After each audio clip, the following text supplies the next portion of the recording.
Today, Wix Engineering is hosting Gwen Shapira, engineering leader at Confluent, who leads the cloud-native Kafka team, co-author of two great books, Kafka, the Definitive Guide, and Hadoop Application Architectures. Gwen is a gifted speaker and blogger, and I've been an avid follower of yours on Twitter, enjoying reading great discussions. You always have interesting topics on Kafka, software engineering, product management, right, in a few years ago as well. And I also really enjoy watching your talks, reading your blog posts. You have a way to really explain complex issues and subjects in great clarity. So welcome and thank you for joining us. Thank you for inviting me, Nathan. We tried to schedule it for a while. I really like the Wix Engineering podcast and I like Wix technical content in general. So I'm very excited to be here. Glad to hear that.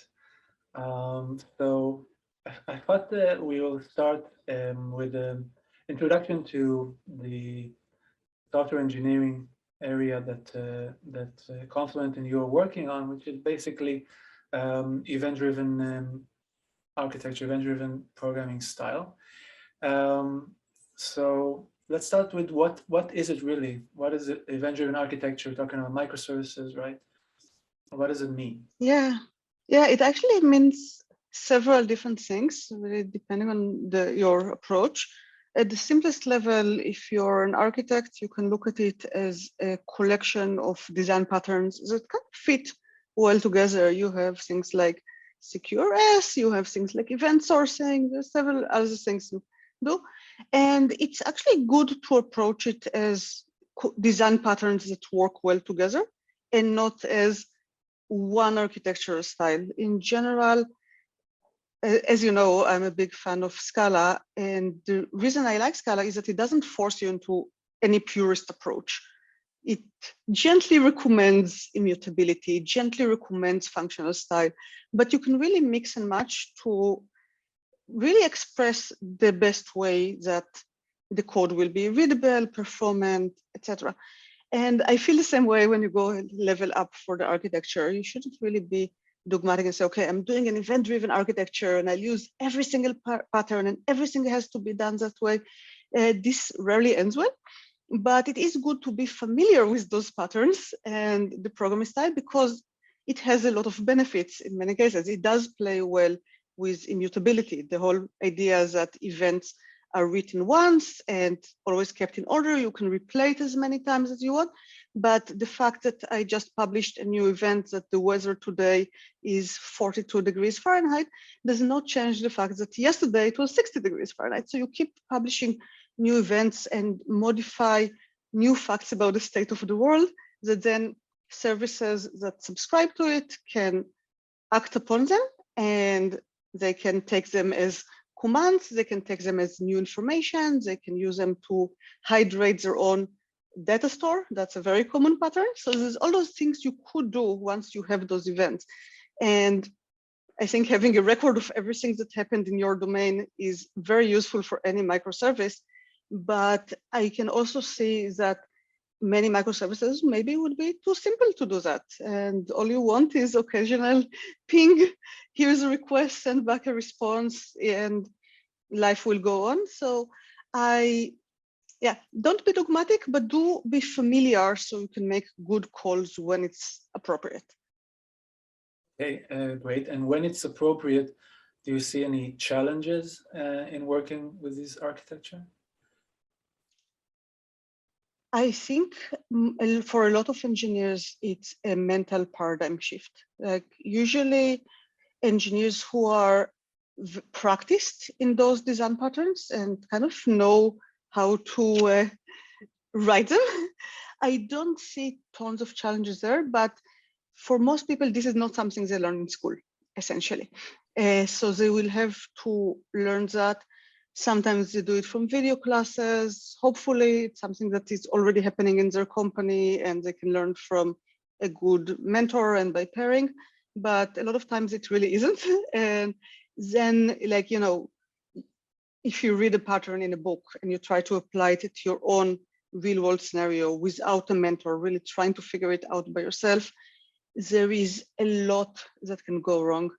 The other part is that I do feel like a lot of our libraries and frameworks are still fairly primitive. It's kind of embarrassing to admit it. I mean, we are Confluent, we have Kafka, but Kafka is very low level infrastructure at the end of the day.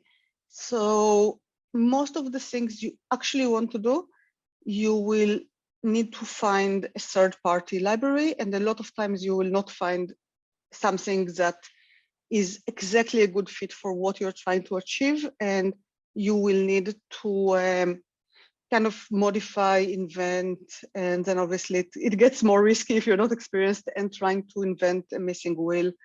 The other thing is that there are actually, I've seen that there's some event sourcing specific databases out there. And I think, I mean, I haven't tried them. They may be good, but I also haven't seen like very wide adoptions that makes me certain that they're tested in production at large scale, very stable, survive network partitions, all these kind of things. It takes a very long time and a lot of users to productionalize an open source project. That's one of the biggest Kafka lessons. And then there's like entire areas where I think our community as a whole does not have great solutions. And it's just still like several things you could do with our trade-offs, and everyone has to figure it out. And again, without a great mentor, you're kind of in a difficult situation. Like versioning, I think always has been very difficult. Like as long as you can evolve things and it's compatible, you can work around it. If you actually need a new version of a type of event, I think you do not have great options, and it's a bit It's also sad. a challenge in request reply model, I guess, as well, versioning. Yeah, I agree. But in request reply, there is at least like an accepted solution. You may or may not love it, but it's there. You do /v2 and kind of slowly convert clients from one to the other. Because there is no state, because you never have to deal with old events, it's fairly straightforward. The whole problem with event sourcing is that we want to maintain this state of events over a very long period of time. So you have to always kind of provide a way to do something with those V1 events. And I think that is incredibly difficult for a lot of projects to just imagine supporting an event type for the next 5, 10, 20 years kind of horizon. Oh, I don't want to discourage our viewers, listeners. I mean, we have Avro and Protobuf that do offer solutions for I think what I'm missing is the equivalent of database migrations. You know, like databases are stateful, and if you want to completely change the schema, you kind of plan those series of migrations, and then it changes the current state of the database. So you can always have, you never have clients who cannot read some part of the data because it's the wrong versioning. And for event sourcing, it basically, it's a big operation. I've seen companies do it, like literally copy and migrate a bunch of events. But again, like it's not industry standards. You do it if you feel the value, if you notice the value, etc. So I think that's what I see is like the biggest challenge, is like missing those tried and true solutions that this is how everyone does things, and it's fairly useful. Right. And to get to a more advantage note, a more positive note, so where does it really shine? Where do you think, oh yes, this it's like a glove? Yeah, I think like, to be honest, I use it all the time, and Confluent uses it all the time. So I feel like it's actually shines most of the time, and especially once you get experience, like it pays dividends so long down the road. You have built-in audit trail. I think we may have had the easiest ever, like when we have a security officer, when he asks, please tell us how many people generated a key of this type that we now need to rotate. We have who generated, what they generated, when they generated, and we didn't have to do an extra effort. It's just there, which is a lot of fun.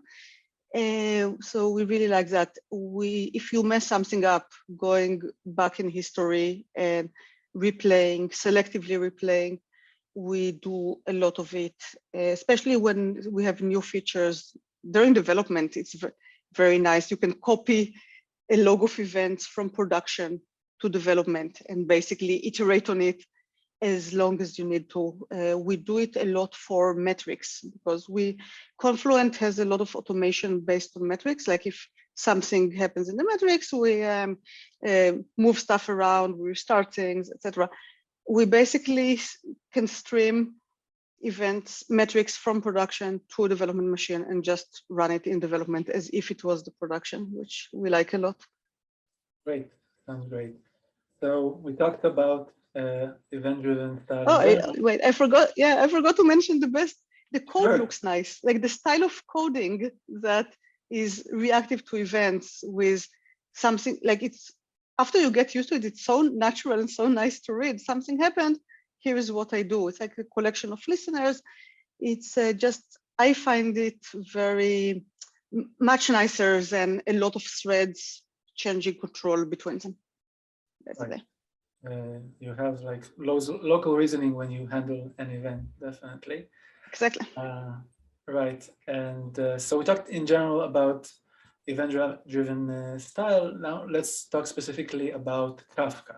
So Kafka, of course, is not your traditional message queue. So first, let's talk a little bit about the differences between Kafka and traditional message queues like RabbitMQ. Yeah, I think Kafka was first and foremost built for, actually it wasn't built as a message queue. We use it as a message queue, but it was built as a data stream. It was built to transport huge number of events at very large scale between a lot of different components in a large company that has tons of different components, and a lot of them report events at very high rates. So you look back at LinkedIn's first use cases, a lot of it was around how to get all the information from all those services into their search index. And when you start collecting data from, thousands of microservices on tens of thousands of instances, and I think we currently do on a fairly regular basis in a single Kafka cluster, like gigabytes per second. And that was what it was written for, and that was what it was optimized for. So in terms of, if you think that you'll have to deal with a lot of events at very high rate, and you need to store them for a long time, I think that's where Kafka really, really shines. Now, on top of that, we discovered that it's actually also very useful when you actually deal with smaller data and with fewer events. If you build something that is so robust at large scale, it is going to be very robust at very small scale. So we actually ended up using it for services that don't have that much data. And messaging was definitely like, hey, if we already publish everything that happens in a service, every change, every new order, every new sign up and registration, and we stream all of this to search because it's a sign up and we want other people to discover them, and we stream all of this to our product analytics, why not also allow 5 other services to subscribe? And okay, we have a new sign up, let's send him a welcome email. We have a new sign up, let's make sure that billing is set up. All those things kind of evolve naturally, and it's a pattern that repeats every single time. Like every company for the last 6-7 years at Confluent, I visited, I don't know, probably in the hundreds of customers at this point. It always repeats the same pattern. Like there is someone who needs data that belongs to another service, to another domain, and it's currently in the other domain database. They have trouble negotiating the right APIs. They get the other domain to publish events, or sometimes they just slurp it from a database using the Visium. And then you get the data. The first service uses it, very successful. And then suddenly everyone's like, oh my God, we have this data, it's accessible, we can subscribe to it, we can do stuff when things happen in other part of the org. We could Light never do bulb that before. is Yes, turned on. yeah, yeah, exactly. And like usually like from the times that the first project is delivered, after a year and a half, like the entire company is addicted to getting subscribed to events and doing stuff with them. It gives you so much But it's a freedom good as an infection. engineer. Yes, yeah, not like COVID. Yeah. Not like COVID. Yeah, and so it's so good for engineers. It gives them so much freedom to experiment because they don't need to convince another team to do something, to create an API. That's usually really hard. I mean, everyone is busy people. We need to prioritize.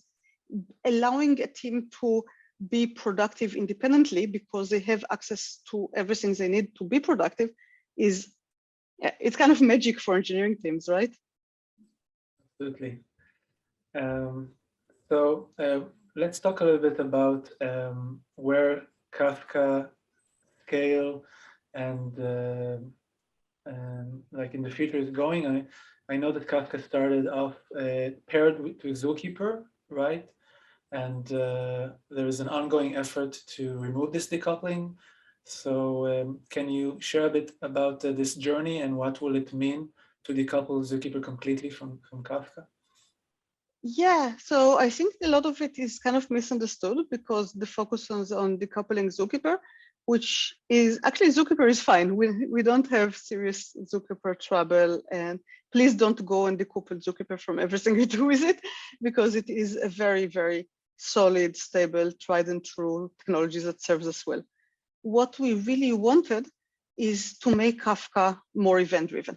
If you think about how Kafka itself works, you have, when you do leader election, for example, you have the controller, it writes state to Zookeeper, and then it starts sending messages to other brokers, hey, please, you're now a leader, you're now a follower. And those messages sometimes can get lost in various ways that we never quite debugged. And it just, all the usual problems of request response, which we're very familiar with. It also means that Zookeeper has the entire state. The state can be incredibly large. If you have a lot of topics, a lot of brokers, it's a very large state of metadata for Kafka. If a new controller starts, before it can do anything at all, it has to load all of it. Now, the controller itself sometimes hosts leaders. So imagine it's going down. It now has to load the entire state before it can even start electing any leaders. So this entire leader election is kind of paused for the duration of loading the state. And this is when we say, hey, don't have more than 200,000 partitions in a Kafka cluster. This is the thing we are trying to save you from having the controller take more than 30 seconds to come up because it takes too long to load the state. Now, then it has to send the new state to everyone. If it's a lot of everyone, and they have to respond. So all these things are very time consuming. And at some point, the light bulb hit that, hey, we actually know a better pattern, which is let's write all those things to a log of events. And basically, we use draft, which is a synchronized log of events, this synchronized distributed log of events. And we just say, okay, the controllers will have a controller quorum. They will agree on the log of changes to the metadata, created the topic, deleted the topic, added partitions, changed configuration. All the brokers can subscribe to it and read these events and be up to date. And we will have auditable source of everything that happened. So like, we know it's efficient. We know we can do it at scale. We know it's very low latency. You basically never have to read the entire state, although we snapshot it because there are some cases where you do need to read the entire state. And yeah, it was just like seemed like a way of making Kafka more architecturally cohesive because we already know how to manage log of events. So it was very exciting for us. Yeah, in a way it's dog fooding. In a way it's just, I like architectures where you understand very few central concepts and then you can understand everything that is happening as a result. And I think it definitely brought us a step in that direction. We no longer need to force people to also understand Zookeeper, which is a very, very different beast from Kafka. Right. And we got as a bonus the fact that you can now start Kafka on a single machine, like with a single process. You just start one process and you have entire Kafka, which is something that I personally always wanted. It just seems easier. And also, like if you think about like stuff like RabbitMQ, which enjoys wide adoption, I think because it's very simple, we kind of wanted to give people a simple experience. We didn't like the fact that Kafka is well known to be heavyweight, expert only, really hard to manage. So we wanted to take it a step in the right direction. Great. And do you have, can you already share numbers about new limits above 200,000, or that's still not guaranteed? Yeah, so I think we published a benchmark that puts good numbers at, I think we tested with something like 8 million, something Wow. like that. Yeah, crazy. so but it was a prototype. Right. And one thing I learned, so I am, one of my roles is leading Kafka Performance. And one of the things that I noticed is that performance is really hard to gain, and you need like major architectural changes to get from 200,000 to several million partitions. But losing performance is actually fairly easy. You can have one person write one line of log at the wrong place, and incidentally, the check if it's debug is slightly heavier than you would want in that case. And that's it. You lost a lot of. Sorry, I really relate to that because Wix is also madly driven about performance, and we also have practices in place to check if performance is hit when someone introduces new code. Exactly. Yes, we do the same. We have like JMH micro benchmarks that we run on every commit. We have nightly benchmarks. It's really hard, even with all the tools, to really keep it high quality. As an example, we recently used our nightly benchmark framework to compare performance between two very different CPU architectures. And we kind of expected them to have almost 50% difference in performance. The tests we ran nightly came up as nearly identical. Really? And yes, and then we discovered that we actually take the warm-up time into account, and this dilutes all of the actual test. And we haven't noticed it until we did a test we knew has to come up in a certain way. So now we have to go back and revisit a bunch of things. It looks good, fortunately, but these things are like constant vigilance is kind of the right approach to performance. Definitely. Great. So you mentioned before about situations where Kafka, I think, is a bit more low level. So I was wondering, what do you think about higher level Kafka consumer SDKs, specifically like Wix has a Greyhound that offers features on top for like consumers in a microservices environment setting. And I'm also interested to learn if Confluent has plans in this direction. I think sell something like parallel consumer, right, or other features that you're thinking about. Yeah, so first of all, I'm a huge fan of high-level clients, and I think the world needs more of them. As I said, like Kafka is very low level, and there are so many patterns that are so common. Why would everyone need to reinvent the wheel again and again? I feel like in many ways there should be a lot more of them, and also just a lot more discussion around them, I guess. Like, why did you choose? Like, there's trade-offs embedded in all of them. Like Wix Greyhound has its trade-offs. Confluent Parallel Consumer has its own trade-offs. Some of them are identical, which indicates that there is really one good way to do things. Some of them you probably had a lot of internal debates that I think will be fascinating for potential users, because a lot of time, you look at one of those clients and you say, oh, it doesn't do exactly what I need it. It does things in memory, what happens in those cases. And then they go and write their own without understanding that they may end up in the same place or worse, because there's a lot of thought and experience that actually went into the design, and the trade-offs are not arbitrary. They were well considered. So I do feel like I would love to see more community life around those things.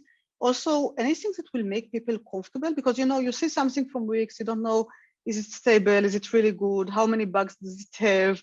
What kind of testing was done to it? How do you know it's reliable? How do I know I will not lose events, have catastrophes? All those things are questions that I got whenever I say, oh, you should use one of those high-level clients, not write your own. People are concerned, and I think rightly. I think Wix also suffers from you do very advanced use of Scala in many ways. Like people look at the code and say, oh, it looks magic. I am not comfortable about my own ability to reason about the code if something goes wrong in my environment. So really actually documenting and giving people maps.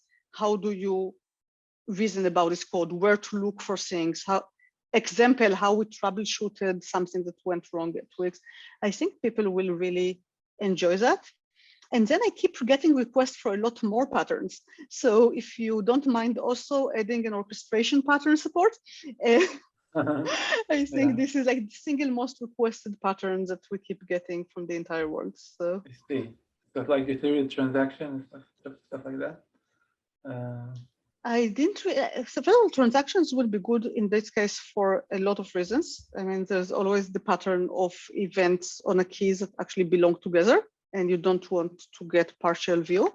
So that would actually be good. Orchestration pattern, I was thinking the high-level idea is that you have one service that has to control others, and having support in the library on how to get those confirmations back, like, hey, I did this, wait until, only do this next step after you got confirmation from another service, kind of pattern. I see. So so great tips, first of all, and so we have a lot of knowledge from the community that my team at Wix is lacking, but we are working on expanding the features, and we have everything on the Wix layer on top of it. Some of the stuff are not on the core open source layer that we still need to publish to the world. Yeah. Oh, and I do want to kudos you for open sourcing anything at all. So many companies solve these kind of problems separately. I tried to convince companies to open source these higher level clients since 2018, I think. And most companies always say, oh, I have to go through too many legal, if it's a bank or something along those lines, or I'm not proud enough of my code to make it open source, which is always very sad, because you have to look at your own code day in, day out. I mean, don't make it nice for others, make it nice for yourself. Like, it's like, right. I cannot invite guests over because my living room is messy, but you have to live in your living room. So it definitely keeps vigilance, like we talked about, on code quality even more when you have it open source. So I highly recommend doing that. And you also, when usage is increasing, you get bug reports or stuff like that. So it's really helpful. And we're thinking about advancing to 1.0 next year. So we're excited about that. And so we talked about Kafka, low level, high level. I think the next subject naturally to discuss is Confluent Cloud, right? So I wanted to start with talking about that Kafka was not originally at the beginning written for the cloud, but why does it really matter? Where are the challenges in making Kafka cloud native? Yeah, I mean, there's certain type of things that people expect from a good cloud service, I would say. And when I say good cloud service, I always imagine something like S3. Like people don't worry how many machines either S3 buckets are on. They don't have to worry about how many other people are on the same machine. They get certain guarantees, they have certain experience, the throughput is surprisingly good, but you really don't have to worry about all those details. It was definitely not true for Kafka a while back, and I think we're still not at the end of the road of where Kafka could be. So one of the important things that everyone always wants to tune brokers and really cares about how many of them exist. Like a lot of people just have to do a lot of capacity planning, and a lot of it is because Kafka used to be very inelastic. So we did a lot of work, both at Confluent and the community, around tiered storage, which gives us really nice elasticity, the way to very easily and rather quickly scale out a cluster and then scale it back down. And I think this is something that people kind of expect. So it's still on Confluent Cloud, not fully automated, but it's very obvious that we will get there, and you already have the APIs, so you can kind of automate it yourself. If you want to scale on a schedule, you can set a cron job. If you want to scale versus metrics, we have a metric API. Not that hard to tie it into our shrink and expand APIs. So this is kind of elasticity is one really important dimension. Playing nicely with load balancers is something that people rarely think about, but the Kafka protocol is tied to brokers, and we cannot change the Kafka protocol, or like it's crazy hard because there's so many clients in different languages, all will have to migrate. It's like, this is like a 5-year project if we ever pick it up. So we try really hard to avoid touching the protocol. And the protocol requires clients to discover which brokers have leaders for partitions and talk directly to them. So this requires a lot of interesting routing work to happen on a load balancer layer. If you want to add more capacity at the load balancer, you actually have, Kafka assumes long-lived connections. So you have to be fairly proactive about moving connections around. All those are kind of small details, but at the end of the day, if you do cloud service, is kind of important. Multi-tenancy was obviously a very big one for us in terms of cloud. This is,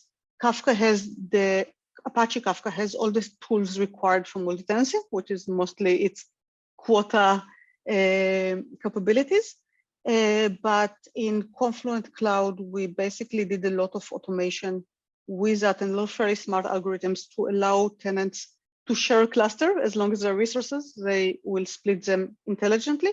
And then once it's, when we get close to capacity, we can obviously grow automatically.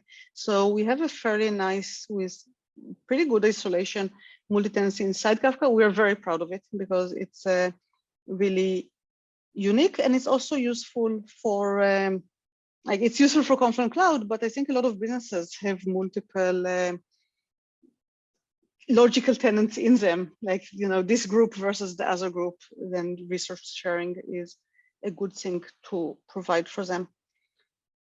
Oh, and then like everyone, cloud is, for better or worse, kind of associated with REST APIs. So the other thing we did is really increase the investment in the Confluent REST proxy and add things like admin capabilities. And we're really trying to make it we're still working on it, but a first-class cloud citizen to just, we think that it's the experience that the world expects. We will find out. I'm a big fan of the Kafka protocol as is, but we'll see. Okay, so exciting times ahead.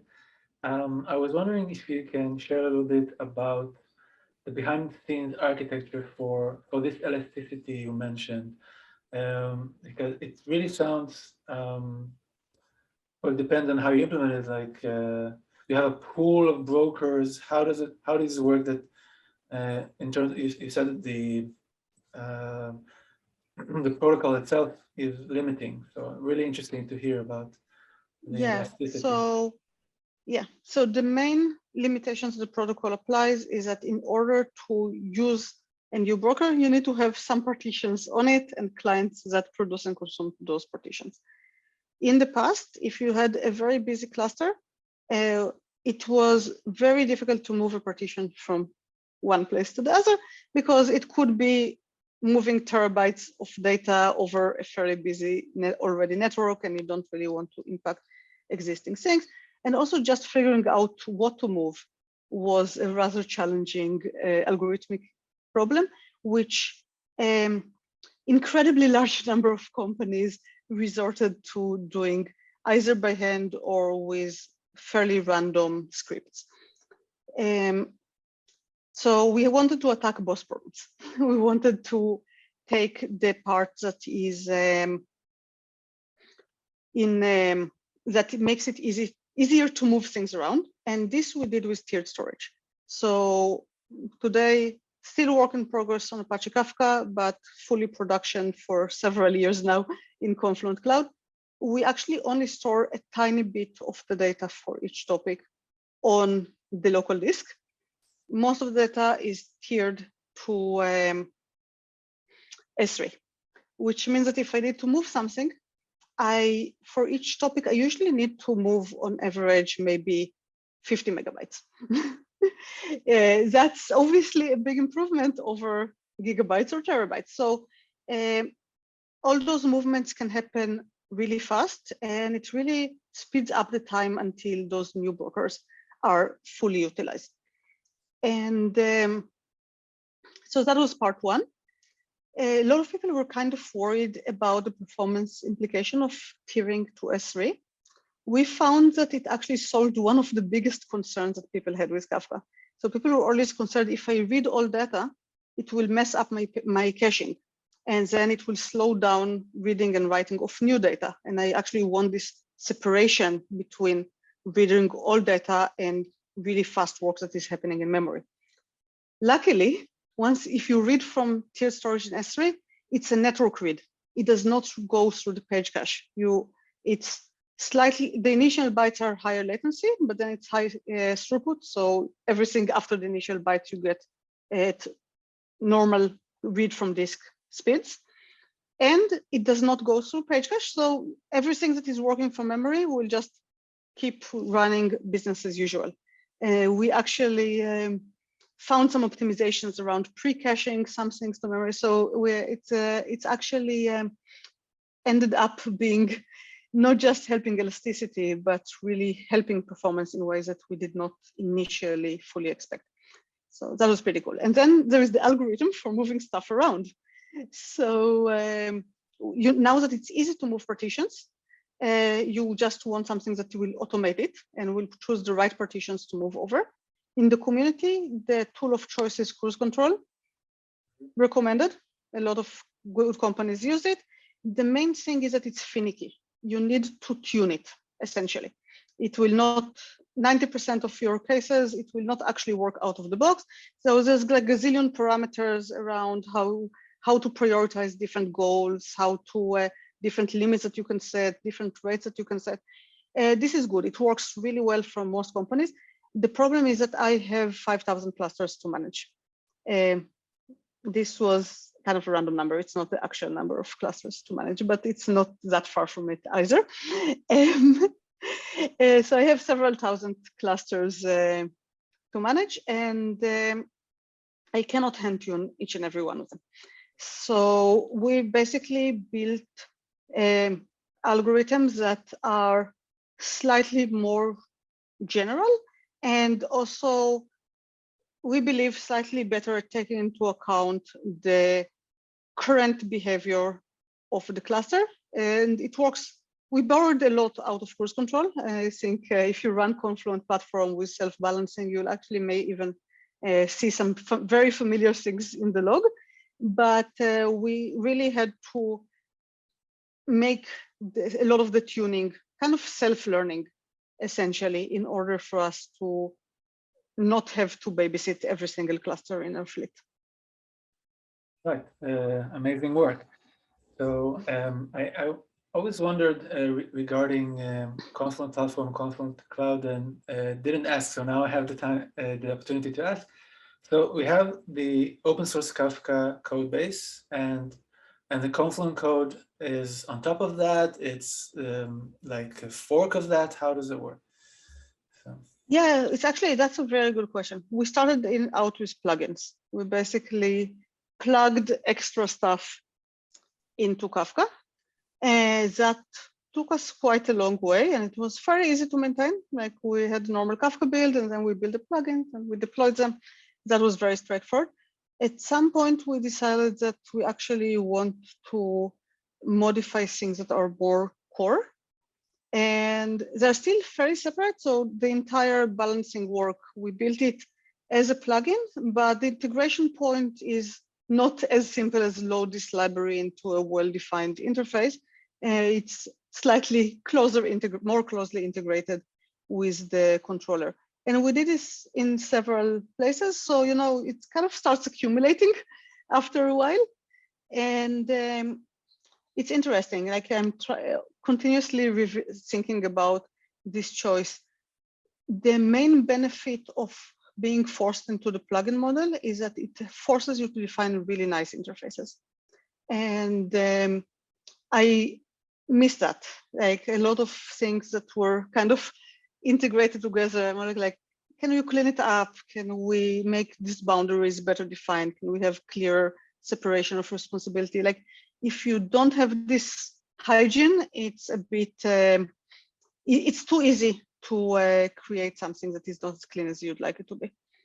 And but on the other hand, there is some stuff where the effort to actually put in very clear interfaces is does not necessarily make sense. Like, things are just naturally too well integrated. Like, you actually want to make a modification for something that is very core. So it would have limited us if we insisted on doing this model for everything.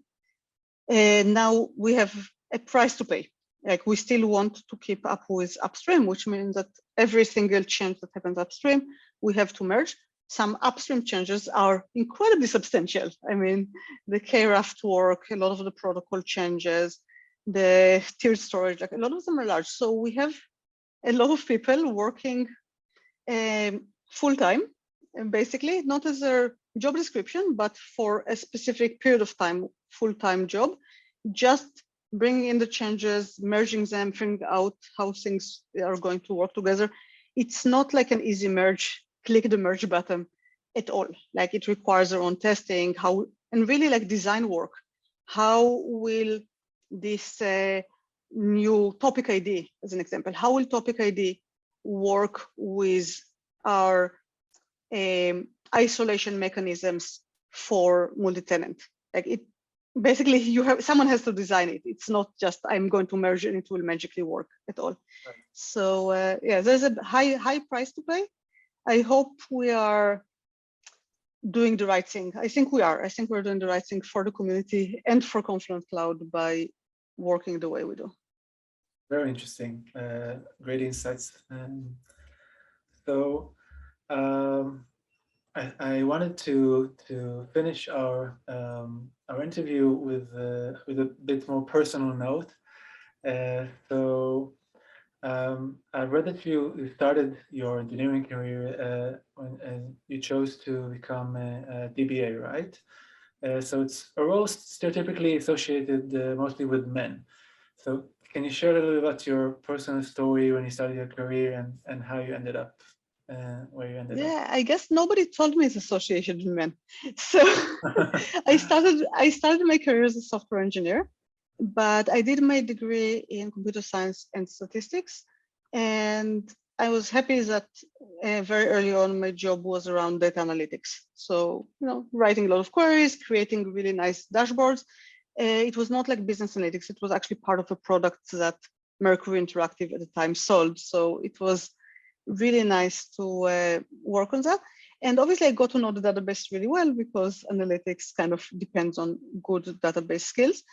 And I spent increasing amount of time tuning the database. I was always passionate about performance. I just spent a lot of time playing with indexes or different structures, how to optimize. Like, it was making my dashboards extra fast was very enjoyable to me.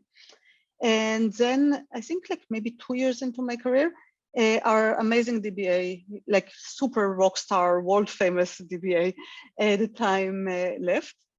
And I was quite inspired by him. So I was thinking, hey, I'll ask to replace him, essentially.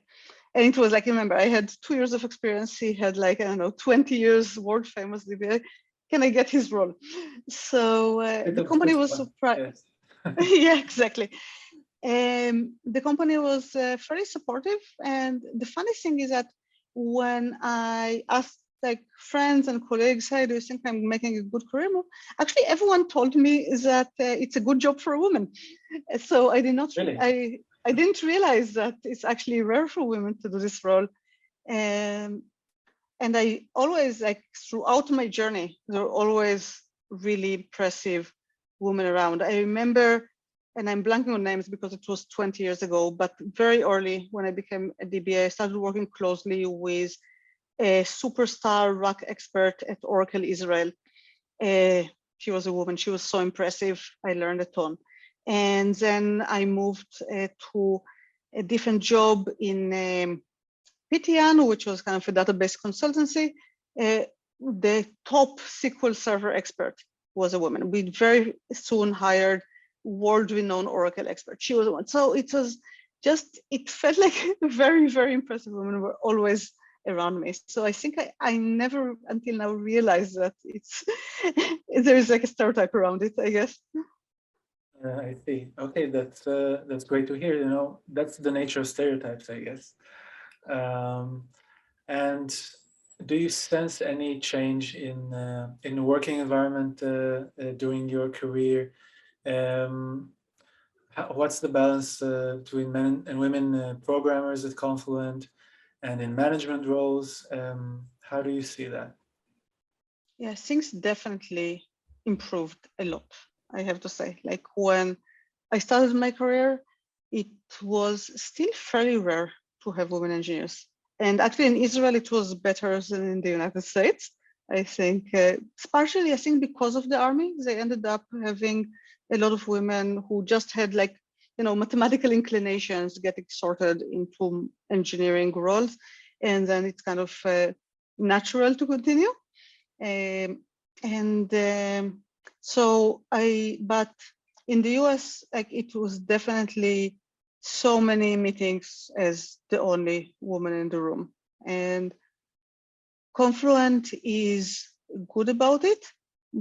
You're right. I think we have around 30% women in engineering, something around that number. But it skews junior for sure, because there's just, I think, a lot more younger women engineers than there are older, because the pipeline was incredibly skewed back then, and now it's a lot more even.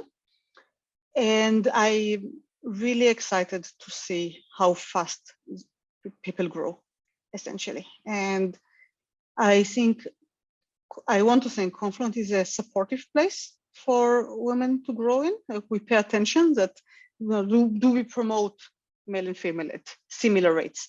If no, where are we failing? Like there's never the assumption that women inherently has something that makes them any less worthy of promotion. So if we see very different rates, it's a cause of concern.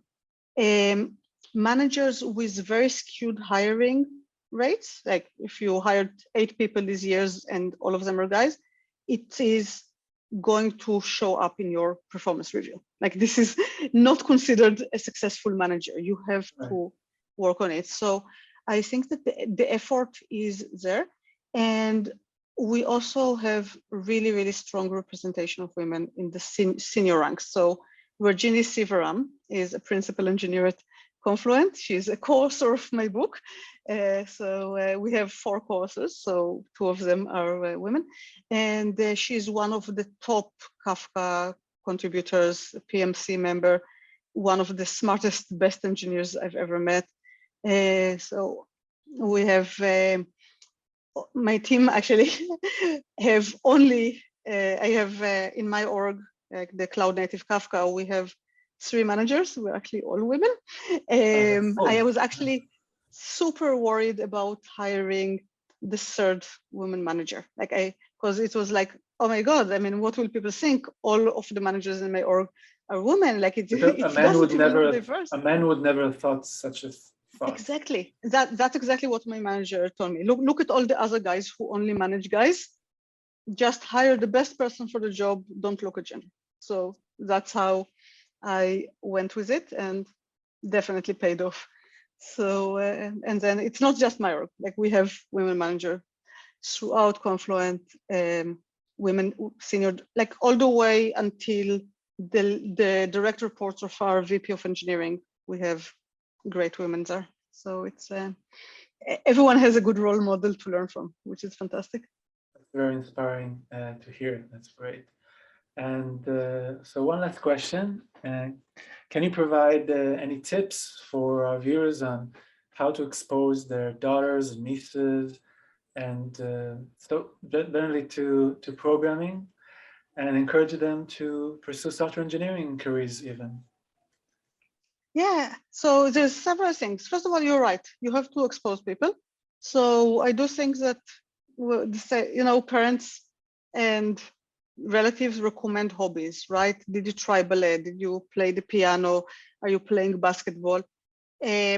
Suggesting to try to take, a programming class for that specific age is one of the many hobbies that kids try, because that's the whole point of being a kid, right? You just try all those different things and you figure out what you're about. So definitely make sure that it is being tried somehow, whether versus like online games, a lot of programming oriented games out there these days, or via classes. And then it is more than it's important to encourage them, because different people like different things and it's okay. Not everyone has to enjoy programming, but you really have to be careful not to discourage them, because that's where things start at a very early age. Like even when I was in high school, I tutored young kids in mathematics. That's how I made some spending money. And I still remember, 30 years later, that there was this young 8 years old, really bright girl who told me, I wish I was a boy because then I'd be good at mathematics. And I'm like, A, you are good at mathematics, and B, even if you were not, you like, how did she get this idea? So it's really important to make sure they don't get this idea that if only I was a guy, I would be good at it, but I'm not, so therefore but if you get the idea that something is not for you, you're not going to enjoy it, you're not going to be successful. So you really have to make sure they don't get those ideas. And I'm very grateful for all my parents, relatives that always told me, Gwen, you're really good at mathematics, you'll be a great software engineer, not a hint of this is not for you. There were other careers that I was discouraged from. When I was a kid, I wanted to be orthopedic surgeon. And they were like, no, women cannot do orthopedic surgery. It's physical, it requires lifting very heavy things. You have to wake up in the middle of the night. How will you have kids and be an orthopedic surgeon? They did not know that engineers also have on call. So, but yeah, so it's like, I think if you don't have to encourage, you have to expose and avoid discouraging. And I think and then, they will choose if it's for them or not. Right. You don't want to force something, for sure. Yeah, that's a good correction. Wow. So with that note, I think it's the end of the interview, and I really enjoyed it. I think we covered a lot of interesting subjects, and we provided a lot of great insights. I think everyone can benefit from. And thank you so much for your time. I know that you're so busy, and I really enjoyed it, and I hope we will stay in touch and maybe do something similar in the future. Yes, I would love that. Okay. So thank you so much for having me here. Thank you, Gwen. Bye-bye. Bye-bye.